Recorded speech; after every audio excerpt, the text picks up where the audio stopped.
مبتدئ في اللغه الفرنسيه وعايز تتعرف على حد بالفرنسي وتساله انت منين، تعال اقول لك ازاي نقولها بالفرنساوي.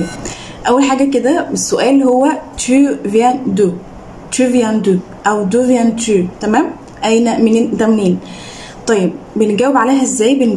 بنقول je viens d'où. طبعا دو هنا بتتغير على حسب البلد، سواء مؤنثه مذكره مبدأ متحرك او جمع. امثله بقى، اول حاجه لو انا عايزه اقول دوله مؤنثه هقول je viens de France، je viens de France، تمام؟ طب لو انا عايزه اقول دوله مذكره je viens du Brésil، دو هنا اتغيرت لدو اللي هي دي يو، يبقى je viens du Brésil.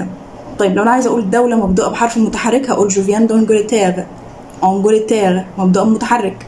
طب لو جمع هقول je viens des États-Unis، تمام؟ الولايات المتحده اللي هي جمع. طيب خد سكرين شوت بقى لبعض اسماء الدول مذكره مؤنثه عشان لو حبيت تراجعها بعدين. بعد كده دلوقتي دورك، قولي تحت في الكومنتات انت منين. مثال je viens d'Égypte. استنوا الحلقه الجايه من مادموزيل زيرو فرنش. ابيانتو.